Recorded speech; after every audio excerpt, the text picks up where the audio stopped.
Acteur dans les aventures de Spirou et Fantasio diffusé sur C8 le 8 octobre 2023, Alex Lutz a quitté la capitale pour se créer un véritable cocon avec sa femme et son fils Ferdinand.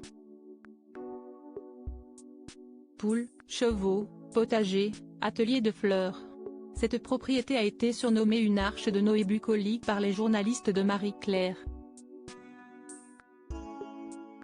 En pleine promotion de son nouveau film Une nuit filmée à Paris, Alex Lutz a dévoilé les secrets de sa nouvelle vie en province aux journalistes du magazine Marie-Claire.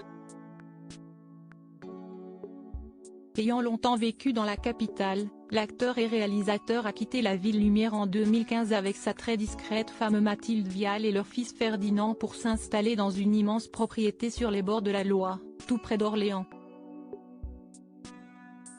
Longtemps parisien d'adoption, le couple a enfin trouvé l'espace et le calme manquant à leurs occupations différentes, l'atelier de fleurs pour elle, la pièce pour la peinture, la sculpture, l'écriture et les répétitions pour lui, mais aussi un jardin où planter des essences rares et développer un potager, plus des écuries pour accueillir Nilo, Jean-Claude et Elvis, les chevaux de spectacle de ce passionné d'équitation, sans oublier 2 chiens, 2 chats et un fouillis cactant de poules, écrivent les journalistes. Surnommée une arche de Noé aux airs de Mélodie du Bonheur version bucolique, cette bâtisse abrite également les Molières attribués à l'acteur pour 2 de ses spectacles et le César du meilleur acteur reçu pour Guy. J'ai bossé comme un âne pour en arriver là, explique Alex Lutz. J'ai fait mon petit bonhomme de chemin, et mitonné ma petite cuisine dans mon coin, si est-il aussi simple que cela. Repéré au sein de la troupe Les Foirades, il a cartonné dans le rôle de Catherine et Liliane à la télévision. Déjà sur un nouveau projet cinématographique, Alex Lutz compte prochainement adapter le roman de Nicolas Mathieu, Connemara.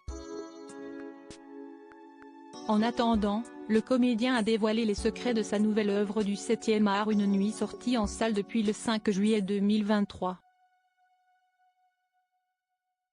Dans la nuit noire de l'âme il est toujours 3 heures du matin.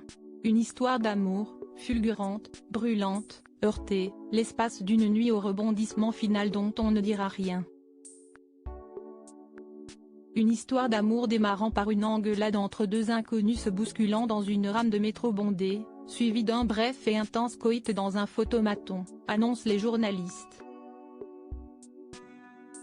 Une histoire d'amour vraiment foutue comme une tarte tatin, conclut l'acteur de 45 ans. Un film qui doit donc être des plus délicieux.